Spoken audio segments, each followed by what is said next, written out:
আশা করি সবাই ভালো আছো। আমিও আল্লাহর রহমতে ভালো আছি। আর কি অবস্থা বাবা, ভালো আছো?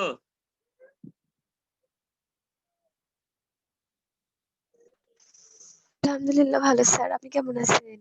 আছি আলহামদুলিল্লাহ। আমরা আজকে কথা দিছিলাম পরের অধ্যায় অর্থাৎ ১০ম অধ্যায় শুরু করব, আদর্শ গ্যাস ও গ্যাসের গতিতত্ত্ব। আজকে এটা আমার প্রথম ক্লাস হচ্ছে। আর ফার্স্টে এগুলো আমরা তথ্যমূলক একটু পড়া, লাস্টে কয়েকটা অঙ্ক করে আজকে ক্লাসটা শেষ করব। ফার্স্ট হচ্ছে আদর্শ গ্যাস। আদর্শ গ্যাস আসলে কি, যে সকল গ্যাস সকল তাপমাত্রা ও চাপে বয়েল, চার্জ বা গ্যাসের সমন্বিত যে সূত্রগুলো মেনে চলে সবগুলো, এগুলো আদর্শ গ্যাস বলা হয়। আদর্শ গ্যাস কি আসলে বয়েলের সূত্র এবং চার্লসের সূত্র এবং গ্যাসের গতিতত্ত্বের যে স্বীকার্য সমূহ মেনে চলে সেই গ্যাসগুলোকে বলা হয় আদর্শ গ্যাস। আসলে বাস্তবে কিন্তু আদর্শ গ্যাস নাই। সাধারণত কোনো গ্যাসই সকল তাপমাত্রা ও চাপে বলের সূত্র বা চার্লসের সূত্র এগুলো মেনে চলে না কিন্তু। এজন্য আদর্শ গ্যাসগুলো আসলে বাস্তবে কিছু না, সবগুলো হচ্ছে কাল্পনিক গ্যাস। এগুলো আমরা কল্পনাতে ধরে নিই। আমরা বাস্তব গ্যাস পাই কিন্তু আদর্শ গ্যাস কিন্তু আসলে বাস্তবে পাওয়া সম্ভব না। আমরা এরকমও বলতে পারি যে এই যে অক্সিজেন, নাইট্রোজেন, হাইড্রোজেন সবগুলি কিন্তু আসলে এগুলো বাস্তব গ্যাস বলা হয়। ওটা আমি তো লিখে রাখছি কিন্তু। সাধারণ কোনো গ্যাসই সকল তাপমাত্রা ও চাপে বয়লের সূত্র বা চার্লসের সূত্র মেনে চলে না। এই গ্যাসগুলো হচ্ছে বাস্তব গ্যাস বলা হয়। বাস্তব গ্যাস অক্সিজেন, নাইট্রোজেন, হাইড্রোজেন সবগুলো হচ্ছে বাস্তব গ্যাস। এগুলো কিন্তু আদর্শ গ্যাস না। আর বাস্তব গ্যাসে যদি নিম্ন চাপে এবং উচ্চ তাপমাত্রা নিয়ে যাওয়া হয়, এই বাস্তব গ্যাস যেগুলো অক্সিজেন, নাইট্রোজেন, হাইড্রোজেন এগুলো যদি নিম্ন চাপে ও উচ্চ তাপমাত্রায় নিয়ে যাওয়া হয় সেগুলো আদর্শ গ্যাসের মতো আচরণ করে। বাস্তব গ্যাসের যদি আমরা নিম্ন চাপ এবং উচ্চ তাপমাত্রা নিয়ে যাই সেক্ষেত্রে এটা আদর্শ গ্যাসের মতো আচরণ করে। আর বাস্তব ক্ষেত্রে আদর্শ গ্যাস পাওয়া সম্ভব নয়। আদর্শ গ্যাস একটা হচ্ছে কাল্পনিক ধারণা। আমরা পরের পেজে যাবো। এই পেজে যা স্ক্রিনশট দেওয়ার হলে নিয়ে নাও।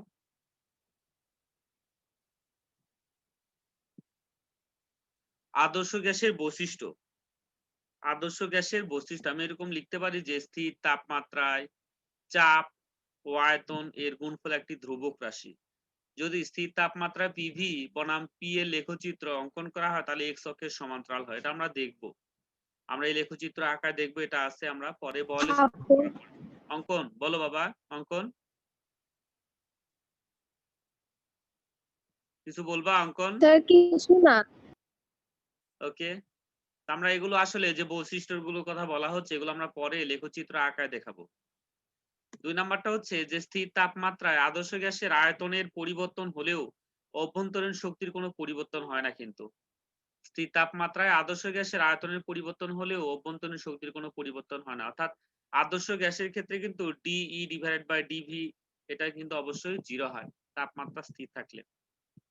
এগুলো আসলে আমরা আস্তে, আস্তে যত আগাবো তত এই লাইনগুলো আবার ঘুরে ফিরে আসবে, তখন হয়তো আবার ভালোভাবে বলতে পারবো।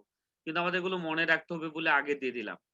আদর্শ গ্যাসের বৈশিষ্ট্যগুলো আগে আমাদের মনে রাখতে হচ্ছে। কিন্তু এগুলো আমরা পরবর্তীতে পড়ার মধ্যেই কিন্তু আবার প্রমাণ পাবো এগুলো। ৩ নাম্বারটা হচ্ছে আদর্শ গ্যাসের ক্ষেত্রে আদর্শ গ্যাসের তাপমাত্রা যদি -273°C এ নিয়ে আসো সেক্ষেত্রে কিন্তু আয়তন শূন্য হয়। আসলে বাস্তবে কিন্তু -273 এর চেয়েও নিচে তাপমাত্রা যাওয়া সম্ভব না। বাস্তবে -273°C এর নিচে আর কোনো তাপমাত্রা হওয়া সম্ভব না। সেক্ষেত্রে আয়তন শূন্য হয়ে যায়। কোন বস্তুর আয়তন আসলে কোনো সময় কিন্তু শূন্য হওয়া সম্ভব না। এখানে বলা হচ্ছে আদর্শ গ্যাসের ক্ষেত্রে তাপমাত্রা যদি -273°C এ নিয়ে আসি সেক্ষেত্রে আয়তন শূন্য হয়। আর লাস্ট আরেকটা ৪ নাম্বার, আদর্শ গ্যাস সকল তাপমাত্রা ও চাপে পিভি ইকুয়াল টু এনআরটি এর সমীকরণটা মেনে চলে। আদর্শ গ্যাস সকল তাপমাত্রা ও চাপে পিভি ইকুয়াল টু এনআরটি সমীকরণটা মেনে চলে। এই সমীকরণটা আমরা প্রমাণ করব। এই সমীকরণটা আমরা পরবর্তীতে প্রমাণ করব। যেহেতু দরকার আগে দিয়ে রাখলাম। আমার এতটুকুই আদর্শ গ্যাসের বৈশিষ্ট্য। এগুলো একটু স্ক্রিনশট দিয়ে নাও। আমরা পরের পেজে যাব। এই ৪ টা অন্তত আদর্শ গ্যাসের বৈশিষ্ট্য তোমাদের পরীক্ষায় আসলে লিখতে হয়। পরের পেজে আসলাম।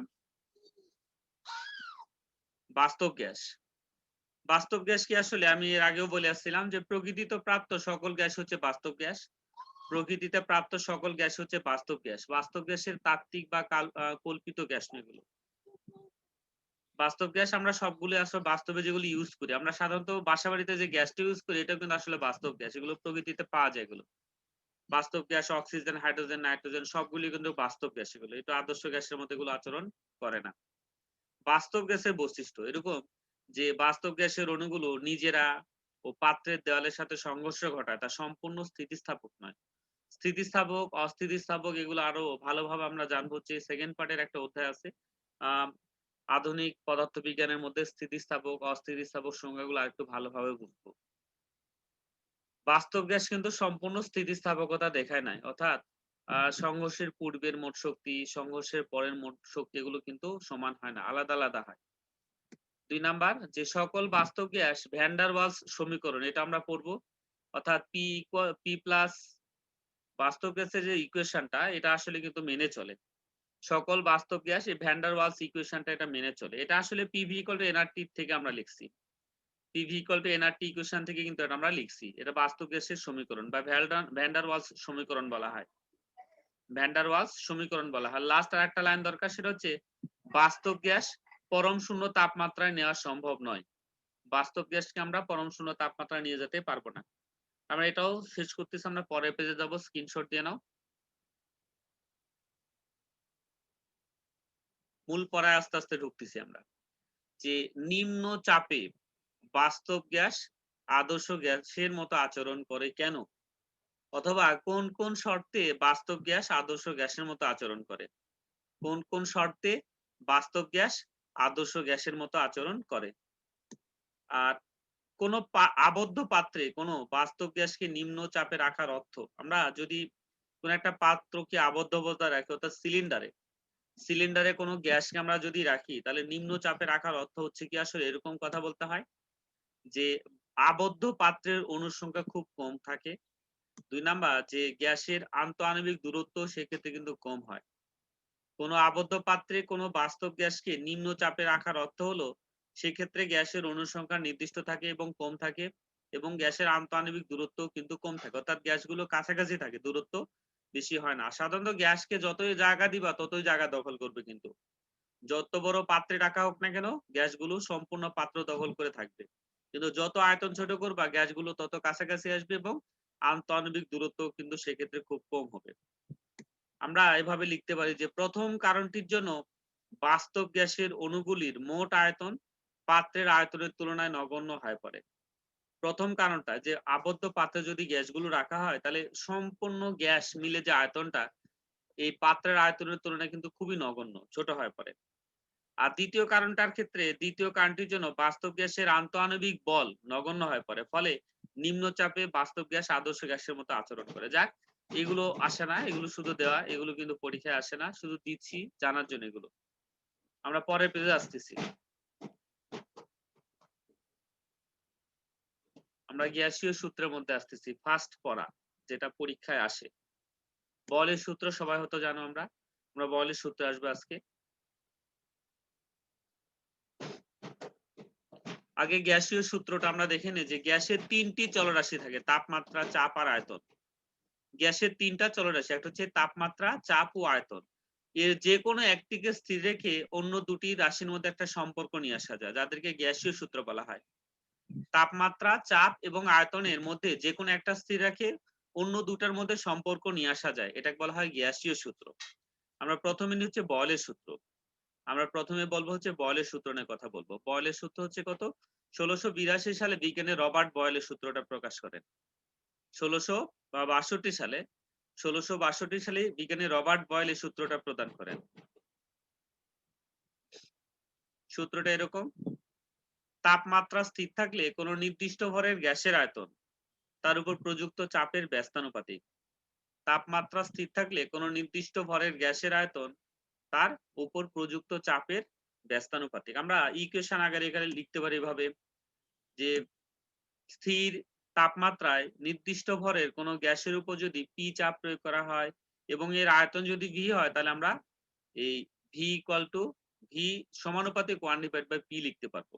কারণ সূত্রটাকে এরকম বলা ছিল যে স্থির তাপমাত্রায় কোন নির্দিষ্ট ভরের গ্যাসের আয়তন এর চাপের ব্যস্তানুপাতিক, ওইভাবেই কিন্তু আমরা লিখছি, এটাই ওইভাবে এখানে আমরা প্রকাশ করছি। আমরা যদি এখান থেকে সমানুপাতিক সাইন উঠায় দিই তাহলে এভাবে লিখতে পারবো, আমরা পিভি ইকুয়াল টু কে লিখতে পারো, কে হচ্ছে ধ্রুবক ধরা হচ্ছে। অর্থাৎ আমরা এই লাইনটা এরকম বলতে পারি, এই সমীকরণটা আসলে কিন্তু এটা আইসোথার্মাল ইকুয়েশন বলা হয়। আমি লিখে দিচ্ছি আগে, এই সমীকরণটা হচ্ছে আইসোথার্মাল ইকুয়েশন বা সমষ্ণ সমীকরণ বলা হয়। পিভি ইকুয়াল টু কে, এটা হচ্ছে সমষ্ণ সমীকরণ। আমি এই লাইনের উপর ভিত্তি করে পিভি ইকুয়াল টু কে অর্থাৎ পিভি ইকুয়াল টু কে অর্থাৎ হচ্ছে ধ্রুবক, এই সংখ্যাটাকে আমি সাজায় এভাবে লিখতে পারবো, কিন্তু P1 V1 equal to P2 V2 equal to P3 V3 equal to ইচ্ছা মতো যাইতে পারবো। কিন্তু আমরা এই প্রথম দুইটা লাইনে আমরা অঙ্ক করব বলে এই লাইনটা আমি লিখে রাখলাম। P1 V1 equal to P2 V2, এগুলো কেমিস্ট্রির মধ্যে পড়া আছে তোমাদের। কেমিস্ট্রি পড়াটাই ফিজিক্স এর মধ্যে এগুলো পড়া হচ্ছে আবার নতুন করে। আমি পরের পেজে যাচ্ছি। এই ইকুয়েশনের উপর ভিত্তি করে যে PV ইকুয়াল টু কে বা এই সমীকরণের উপর ভিত্তি করে যে লেখচিত্রগুলো অঙ্কন করা যাবে সেগুলো নিয়ে কথা বলবো। পরের পেজে আসলাম। ফার্স্টে আমি এই সূত্রটা বলি একটু, যে বলের সূত্র অনুসারে যে লেখচিত্রগুলো লিখব। ফার্স্ট লেখচিত্র এরকম, ভি বনাম পি এর লেখচিত্র একটি পরাবৃত্তাকার বা আয়তাকার অধিবৃত্ত হয়, রেক্ট্যাঙ্গুলার হাইপারবোলা হয়। লেখচিত্রটা এরকম। আমরা পরীক্ষায় সাধারণত এরকম লেখচিত্র দেয়া থাকে, বলা থাকে যে আসলে বয়লের সূত্র এটা কোন সূত্র মেনে চলে, বয়লের সূত্র, চার্লসের সূত্র না অ্যাভোগাড্রোর সূত্র। আমরা এগুলো একটু মনে রাখবো যে এটা আসলে বয়লের সূত্রের ক্ষেত্রে। একটু খেয়াল করবা, এখানে 4 ধরনের সূত্র লেখচিত্র আছে। 4টা আমি দিচ্ছি আজকে। 4 ধরনের লেখচিত্র কি, এটা চাপ বনাম আয়তনের লেখচিত্র। চাপ বনাম আয়তনের লেখচিত্র। ইচ্ছা করলে আয়তন বনাম চাপেরও লিখতে পারি, কিন্তু ওইটাও এইরকমই কার্ভ আসবে। এটার কোনো পরিবর্তন হবে না। যদি চাপ না হয় নিচে আয়তন দাও আর উপরে চাপ দাও, সেক্ষেত্রেও লেখচিত্র কিন্তু এরকম আকারে আসবে। এই যে লেখচিত্রটা বলা হয় রেক্ট্যাঙ্গুলার হাইপারবোলা বলা হয়, বা আয়তাকার অধিবৃত্ত বা পরাবৃত্ত বলা হয় মূল কথা। ভি বনাম পি এর লেখচিত্র এটা। আমরা চাপের বিভিন্ন মানের জন্য যদি আয়তন বাহির করি তাহলে এই ধরনের মান পাবো। প্রাথমিক চাপ যদি বেশি হয়, চাপ যদি কম হয় তাহলে আয়তন কিন্তু বেশি হবে। চাপ কম হলে আয়তন বেশি হবে। আর যদি চাপ বেশি হয় তাহলে আয়তন কিন্তু কমে যায়। তা আমরা এমনি জানি যে একটা কোনো সিলিন্ডারে সাধারণত যদি চাপ প্রয়োগ করা হয়, সিলিন্ডার মানে তোমরা সাধারণত যারা ইনজেকশনের সিরিঞ্জ দেখছো, এটাও কিন্তু একটা সিলিন্ডার। এই সিরিঞ্জের ভিতরে যেটা আমরা প্রেসার ক্রিয়েট করে সামনে আগায় নিই, এটাকে বলে পিস্টন বলা হয়। এই প্রেসার ক্রিয়েট করে যদি সিলিন্ডারটার ভিতরে পিস্টনটা আগায় নেই, তাহলে চাপ কিন্তু ভিতরে বাড়ে কিন্তু আয়তনটা আস্তে আস্তে ছোট হয়ে যায়। চাপ বাড়ে, আয়তন ছোট হয়ে যায়। ওই কথা এখানে বলা হচ্ছে, চাপ যদি বাড়াও তাহলে আয়তন ছোট হবে, আর যদি চাপ কমাও তাহলে আয়তন বড় হবে। এটা হচ্ছে ব্যস্তানুপাতিক সম্পর্ক।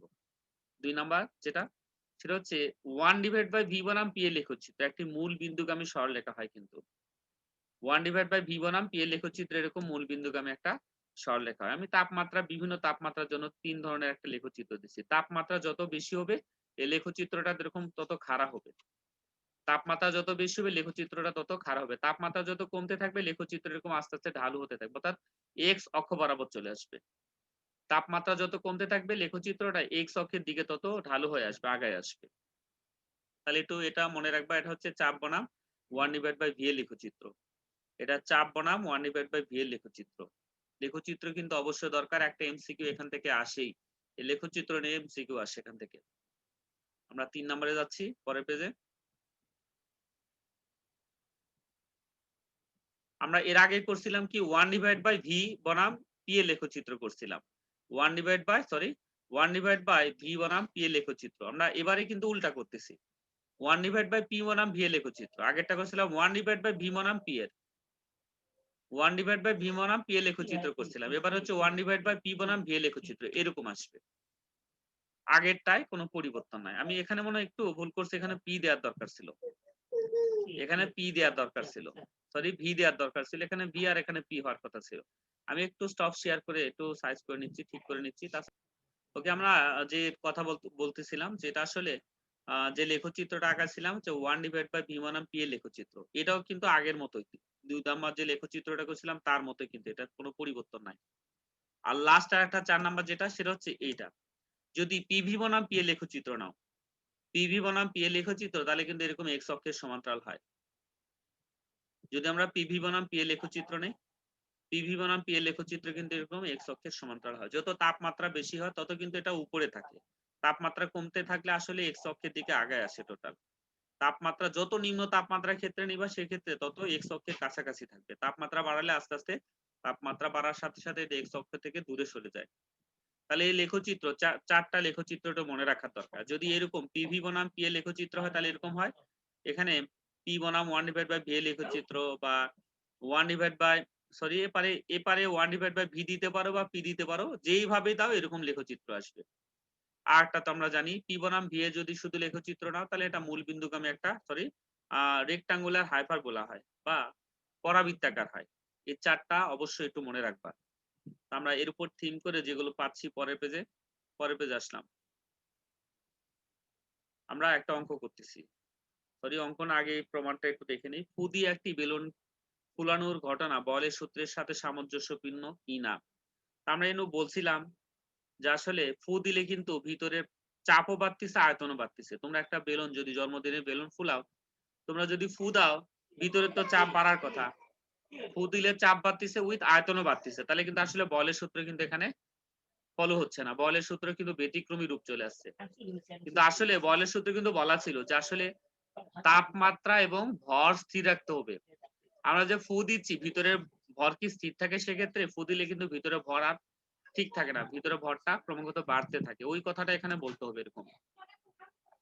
যে একটি নির্দিষ্ট তাপমাত্রায় বেলুনে ফু দিয়ে বাতাস ভরলে বেলুনের আয়তনও বাড়ে এবং সাথে সাথে ভেতরের বায়ুর চাপও বাড়ে। সুতরাং আপাতভাবে মনে হয় যে এই ঘটনায় বলের সূত্র লঙ্ঘিত হচ্ছে, কিন্তু মনে রাখার প্রয়োজন যে বলের সূত্র নির্দিষ্ট ভরের গ্যাসের ক্ষেত্রে প্রযোজ্য। ফু দিয়ে বেলুনের মধ্যে আরো বায়ু প্রবেশ করে, অর্থাৎ বেলুনের মধ্যে বায়ুর ভর নির্দিষ্ট না করে বেড়ে যায়, ফলে বায়ুর আয়তন ও চাপ দুটোই বেড়ে যায়। তাই বেলুনে ফু দিয়ে বেলুন ফোলানোর আসলে ঘটনাটা বলের সূত্রের মধ্যে পড়ে না। আসলে হলো 2 মার্কের জন্য আসে, একটু দেখে নিবা তোমরা, পড়বা ভালো মতো, ইনশাল্লাহ পাবা। আমি পরের পেজে আসতেছি। আমরা যে সূত্র একটা দেখে আসছিলাম তার উপর ভিত্তি করে একটা অঙ্ক দিচ্ছি আমি। যে একটি হ্রদের তলদেশ থেকে পৃষ্ঠে আসা একটি বায়ু বুদবুদের আয়তন 3 গুণ বেড়ে যায়। একটি হ্রদের তলদেশ থেকে পৃষ্ঠে আসা একটি বায়ু বুদবুদের আয়তন 3 গুণ বেড়ে যায়। হ্রদের পৃষ্ঠে বায়ুমণ্ডলের চাপ 10⁵ নিউটন পার মিটার স্কয়ার হলে হ্রদের গভীরতা কত? আর একবার শোনো, আমরা একটা হ্রদ বা পুকুর আঁকা নিব।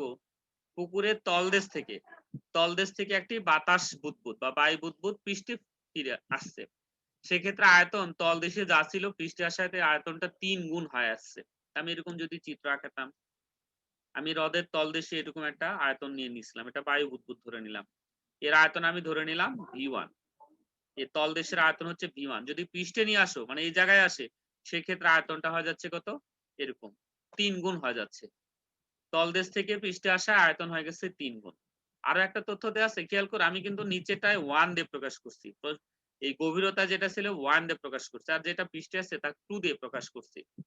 আরো তথ্য এখানে আছে হচ্ছে হ্রদের পৃষ্ঠে বায়ুমণ্ডলের চাপ। তাহলে এই পৃষ্ঠে বায়ুমণ্ডলের চাপ মানে এই জায়গায় বায়ুমণ্ডলীয় চাপ। এখানে অবশ্যই তাহলে 1 দিয়ে প্রকাশ করা যাচ্ছে না, 2 দিয়ে প্রকাশ করতে হবে। তাহলে এখানকার চাপটা নিয়ে নিলাম এটা। পিট হচ্ছে 10⁵ নিউটন পার মিটার স্কয়ার। আমাদের দরকার, আমার আরেকটা দরকার, এইচ এর মান দরকার। কিন্তু এখানকার চাপ কত? এখানকার চাপ কত তোমরা একটু মনে রাখবা যে আমরা আসলে যত ভূপৃষ্ঠ থেকে, অর্থাৎ তরলের উপরিতল থেকে যত গভীরে যাব, চাপের মান কিন্তু এভাবে বাড়তে থাকবে। পৃষ্ঠের চাপ প্লাস এইচ গভীরতায় চাপ। এইচ গভীরতা চাপের ইকুয়েশন ক্লাস 9-10 এ তোমরা পড়ে আসছো, পঞ্চম অধ্যায় পড়ছিলাম। এইচ রো জি, এটা পঞ্চম অধ্যায় পড়ে আসছিলাম। ওইটা এখানে আসলে তরলের যত গভীরে যাবা সে চাপটা বাড়বে কি করে? পৃষ্ঠের চাপ প্লাস এইচ গভীরতায় চাপ, এইচ রো জি, এভাবে বাড়তে থাকবে, এভাবে বাড়তে থাকবে। তো আমরা দেখি এই চারটা যে মান পাইলাম তাদের কোনো ইকুয়েশন ফরম্যাট নিয়ে আসতে পারি কিনা। আমরা এটা জানি, কিন্তু এটা P1 V1 equal to P2 V2 এটা লেখা যায়। P1 V1 equal to P2 V2। আমরা P1 V1 P2 V2 এর মানগুলো বসায় দেই, কেমন হয় দেখি। যদি মানগুলো বসায় দিতাম, মানগুলো বসায় দিলে এরকম আসতো। P1 এর জায়গায় এটা ছিল হচ্ছে P2 প্লাস এইচ রো জি বসায় দিলাম। V1 এর জায়গায় শুধু V ধরছিলাম, V এর মান বসায় দিলাম। আর P2 র কোনো মান নাই, আপাতত মান বসাচ্ছি না। P2 র মান এটা আমি আগে বসাচ্ছি না, এটা থাক। আর V2 র মান কত? 3V। তাহলে দুপাশ থেকে আমার মনে হয় এই V আর এই V বাদ দেওয়া যাচ্ছে, এপারের V আর এপারের V বাদ দেওয়া যাচ্ছে। তাহলে ইকুয়েশনটা দ্বারা এরকম। এরপরে এই P2টা কিন্তু এপারে পার করে নিয়ে আসতে পারে। এই P2টা এপারে পার করে নিয়ে আসলে আমাদের ইকুয়েশন দ্বারা এটা এইচ রো জি, এটা খেয়াল করে কত আসলো। তাহলে আমার দরকার এইচ এর মান, এইচ এর মান তাহলে এটা আসে। তোমাদের একটু মনে রাখা দরকার, যদি এমসিকিউ অঙ্ক আসে এরকম, এমসিকিউ যদি এরকম আসে আয়তন দিয়ে, যে আয়তন তলে একটা ছিল, পৃষ্ঠে আসা আয়তন এত গুণ হয়েছে, এখানে কত? 3 গুণের কথা বলা হয়েছিল, তাই না? 3 গুণ, তাহলে এখানে আসছে এগুলো 2 আসছে। যদি 5 গুণ হতো তাহলে এখানে আসতে কিন্তু 4 আসতো। 6 গুণ আসলে এখানে আসতে হচ্ছে 5। অর্থাৎ যদি n গুণ হতো যদি n গুণ হতো তাহলে এখানকার মান আসতো হচ্ছে n1 মাইনাস 1 আসতো, অর্থাৎ 1 করে কম আসে। তাহলে আমরা এখানে যদি মানগুলো বসায় দিই তাহলে অ্যান্সারটা আসে কত? অ্যান্সারটা হচ্ছে এটা 20.41 মিটার। আমরা আসলে এরকম অঙ্ক ইনশাল্লাহ বোর্ডেও পাবো, বোর্ড পরীক্ষাতেও পাবো।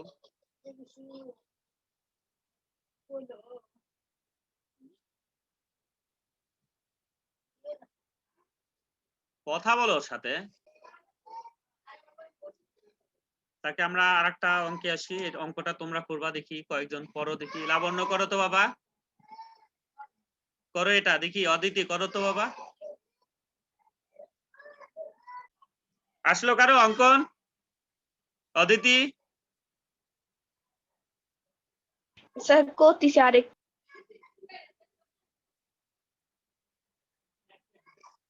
স্যার পারতেছি না তো। কি বলে? আগের অঙ্কটাই তো বাবা।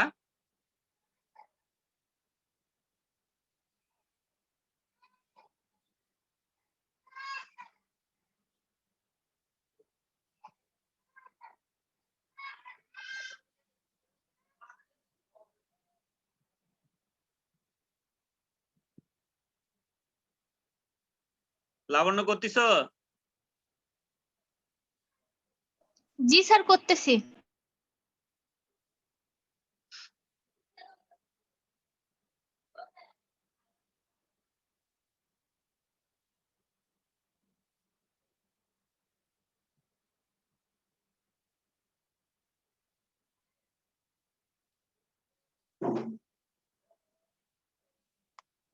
দেখ অদিতি কত আসছে অ্যান্সার বাবা?